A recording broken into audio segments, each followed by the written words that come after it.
Olá a todos, que a paz do Mestre Jesus nos envolva hoje e sempre. É uma grande alegria estar aqui para a gente poder refletir um pouco sobre o ensinamento do nosso Mestre Jesus. E antes de começar, convido a todos a tranquilizar a mente, fechando os olhos. Vamos serenando o nosso coração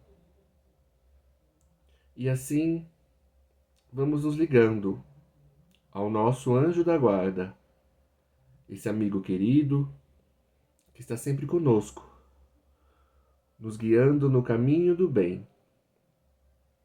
Nesse momento, visualizamos um lindo jardim repleto de flores, plantas. E nesse jardim encontramos com Mãe Maria, Maria de Nazaré, nossa mãe querida.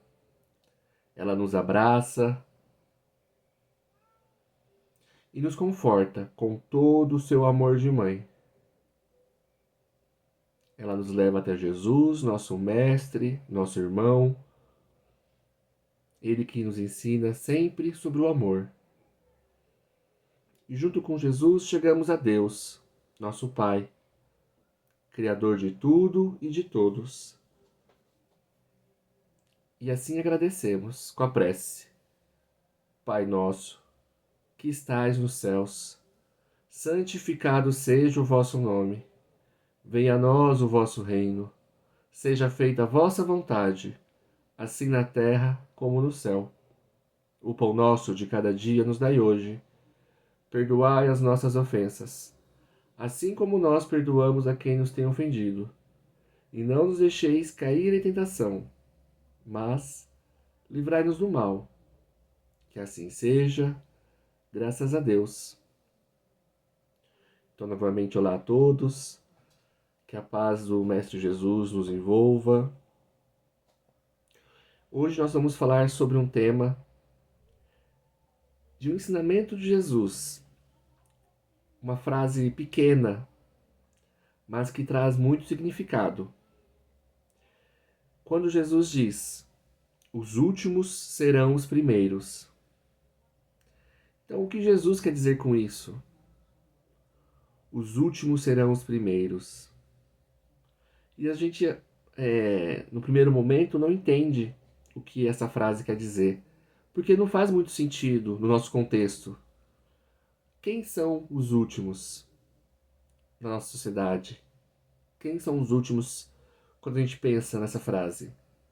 Então a gente pode pensar que os últimos são aquelas pessoas que têm dificuldades, alguma doença, que vivem em situação de rua, aqueles que por algum motivo estão passando por dificuldades. E quando a gente pensa em quem são os primeiros na nossa sociedade, o que isso significa?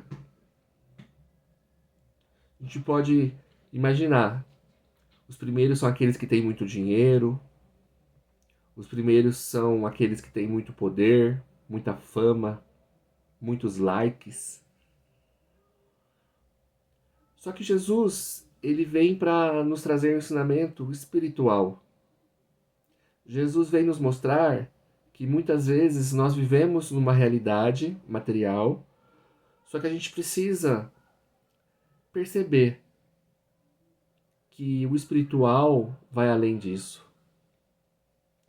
Como a gente entende, né, como o espiritismo, como nós entendemos aqui o mundo material,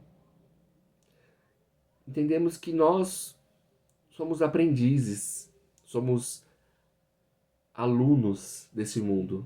Estamos aqui para aprender, para evoluir. Mas nossa verdadeira casa é o mundo espiritual. Então, quando a gente às vezes se perde nas regras, né, na sociedade, na forma que as coisas funcionam aqui, a gente esquece as leis e as regras do mundo espiritual. Então a gente pode começar falando que será que Deus olha diferente, né? Como será que Deus compara a gente? Será que ele compara a gente porque pelo que nós temos? Será que Deus olha e fala: "Olha, eu amo mais esse filho porque ele tem mais dinheiro. Eu amo mais o outro filho porque ele é mais importante"? Não. Deus nos ama da mesma maneira. Desde aquele que vive em situação de rua, aquele que está doente. Deus não separa a gente por isso. Nós, aqui no mundo material, muitas vezes separamos. Então, esse ensinamento dele vem nos mostrar isso. E de que forma que ele traz, né, esse ensinamento? Ele usa uma história, ele usa uma parábola. Então, Jesus usava muitas histórias, muitas parábolas, porque é uma forma fácil da gente entender. A parábola, a gente ouve e traz um ensinamento, a gente tem um ensinamento. E quando a gente lembra dessa história, esse ensinamento volta pra gente. Então ele usava muito dessa estratégia para ensinar as pessoas daquela época. Então, normalmente ele usava é, histórias do cotidiano daquela época, situações que eles viviam, para dar exemplo para eles. Então vamos ver essa história, essa parábola, que é conhecida como a parábola dos trabalhadores da vinha, ou trabalhadores da última hora. Então, ele começa falando que o reino de Deus é como o dono de uma vinha, que sai de manhãzinha para procurar trabalhadores. Então, ele encontra numa praça algumas pessoas e convida elas para trabalhar. Essas pessoas aceitam, né? Ele faz um combinado com elas. Olha, eu vou pagar para você uma moeda. Essa moeda a gente pode chamar aqui de R$ 100. A gente pode trazer, né, essa atualização para a gente entender melhor. Então eu vou pagar R$ 100 para você trabalhar o dia todo na minha vinha. E eles concordam.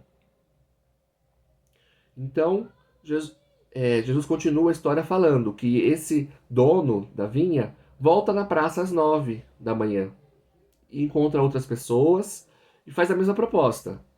Querem trabalhar comigo no dia de hoje? Eles aceitam.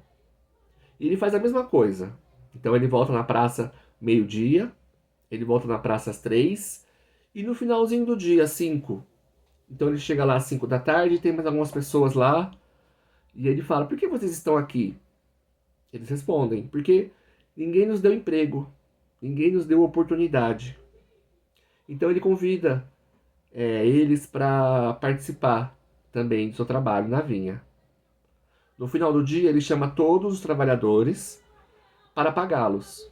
Ele começa a pagar aqueles que chegaram por último, os que chegaram às 5 da tarde.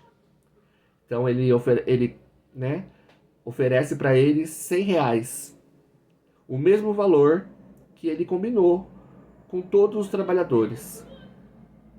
Então ele vai pagando, paga quem chegou às 5, quem chegou às 3, quem chegou meio-dia e assim por diante.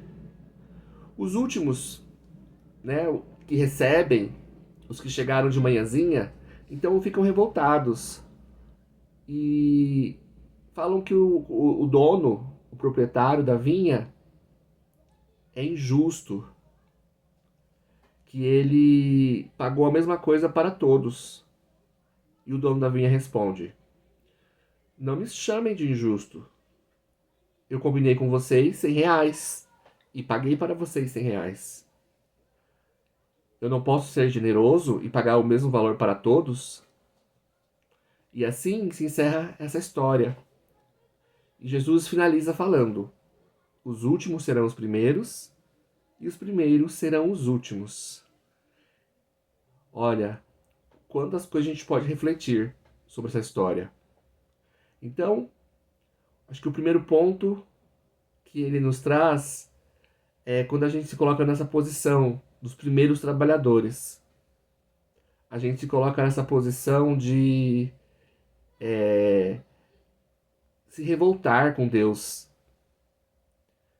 Mas a gente tinha combinado com Deus, não combinamos? Qual seria o nosso pagamento? Mas na hora de receber, a gente começa a se comparar com os outros. E começa a reclamar. E começa a se achar vítima, injustiçado. Quantas vezes a gente não se coloca nesse lugar na nossa vida? E a gente pode colocar isso em outras situações, não só na religiosa. Às vezes no nosso trabalho, às vezes na nossa família, com os nossos amigos. Então, a gente começa a reclamar, a gente se torna reclamão, a gente acha que a gente é vítima, que as pessoas são justas com a gente. Então, essa história nos mostra: não reclame. Você combinou com Deus que você receberia uma moeda. E é isso. Quando a gente pensa numa instituição religiosa, seja ela qual for, católica, protestante, umbandista, espírita, entre outras, então que a gente possa ter esse entendimento que a nossa recompensa, né, de Deus é uma recompensa muito maior, de poder trabalhar para Deus, de poder ser um instrumento espiritual para ajudar o próximo. Só que às vezes a gente esquece disso. A gente passa lá 10, 20 anos e a gente começa a reclamar. A gente começa a se sentir vítima, injustiçado. A gente esquece o nosso propósito. Que a gente tem um trabalho, que a gente tem uma motivação para estar naquele lugar. E o outro ponto de vista que também podemos aprender com essa história. O outro ponto de vista diz que aqueles que às vezes não se sentem merecedores, os últimos, aqueles que às vezes acham que estão no caminho errado, que por algum motivo não são dignos de trabalhar para Deus, que não são dignos de trabalhar, de fazer o bem para o próximo. Então Jesus nos mostra que todos são convidados, que todos podem trabalhar para Deus. Não importa o momento, não importa a hora. Se o meu irmão está trabalhando para Jesus há 20 anos e eu comecei agora, para Deus eu tenho o mesmo valor que ele. Se eu cometi erros no passado, mas agora eu resolvi mudar, eu tenho o mesmo valor do que qualquer outra pessoa. A gente às vezes se coloca nesse papel, né? De que a gente não é capaz, de que a gente não está preparado. Mas a gente não precisa ser perfeito. A gente não precisa saber tudo para começar. A gente pode ser instrumento de Deus no nosso dia a dia, ouvindo um amigo que precisa, dando um abraço numa pessoa que não está bem, dando um sorriso para alguém que a gente encontra na rua, sendo gentil no trânsito. Às vezes uma gentileza no trânsito pode fazer um bem para o próximo, que a gente nem imagina. Então, quando a gente começa a praticar essas pequenas mudanças, a gente está fazendo um trabalho espiritual para Deus. A gente está fazendo uma transformação para o bem. Então, o Espiritismo nos traz o conceito de que nós temos diversas oportunidades de melhorar. essa encarnação, outras encarnações. E essa parábola nos mostra, não importa quanto tempo, quantas encarnações, quantos anos a gente demorou para encontrar Jesus, que a gente demorou para encontrar a espiritualidade. O importante é o que a gente está fazendo agora. Então, que a gente possa deixar o passado para trás e possa se que a gente possa focar, né, se dedicar no hoje. Para Deus não importa o que eu fiz, importa o que eu estou fazendo agora. O Espiritismo nos traz um propósito de renovação, um propósito de reforma íntima. Você já fez reforma? Vocês já fizeram reforma? Então, essa reforma é dentro da gente. A gente vai pegar nossos sentimentos, a gente vai pegar aquilo que machuca, aquilo que dói, aquilo que a gente às vezes não quer olhar, aqueles defeitos, aqueles erros, e vai olhar para isso com amor, com carinho. Vai olhar para isso com esse olhar de querer mudar, de querer ser melhor. E esse esforço de se melhorar é o que Deus espera da gente. Então, essa parábola nos mostra muito claro isso. Não importa o que você fez. Muitas vezes a gente fica preso na culpa. Muitas vezes a gente fica preso nos erros. Mas que a gente possa usar os erros. Que a gente possa usar aquilo que a gente viveu para o bem, para o mal, para a gente aprender. Tudo aqui é aprendizado. Tudo aqui é uma lição. Então, se algo deu errado, como eu posso fazer que isso melhore? Como eu posso fazer dar certo? E se algo deu certo, então vamos focar nisso, nas nossas qualidades, no que a gente pode fazer de melhor. E para mostrar um grande exemplo que a gente tem no cristianismo sobre essa transformação, a gente traz, né, a história de Paulo, São Paulo da Igreja Católica, apóstolo Paulo. Paulo, ele perseguia os cristãos. Paulo, ele era contra, não acreditava em Jesus. Achava que quem pregava o ensino de Jesus estava indo contra o império. Então, em um momento, ele encontra Jesus. E esse encontro é tão profundo, esse encontro é tão especial, que a partir desse momento, ele muda totalmente a sua vida. E ele começa a seguir Jesus. Ele começa a levar o ensinamento do Cristo para todos. Então por onde ele passa, ele faz viagens, ele manda cartas, divulgando o evangelho. Mesmo na cadeia, ele é preso, ele continua enviando cartas, ele continua evangelizando as pessoas.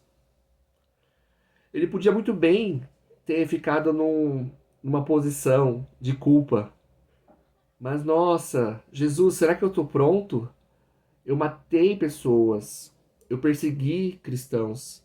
Será que eu sou digno de, de ser, né, seu discípulo, seu apóstolo?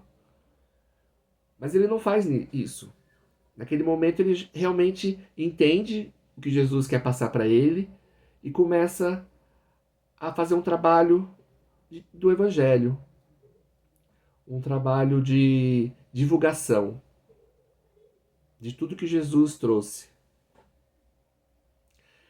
Será que a gente está preparado? A gente está preparado.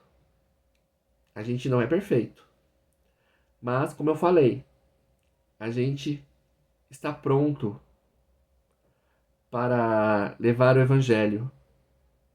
E não necessariamente com palavras, mas principalmente com nossas ações, com o nosso comportamento.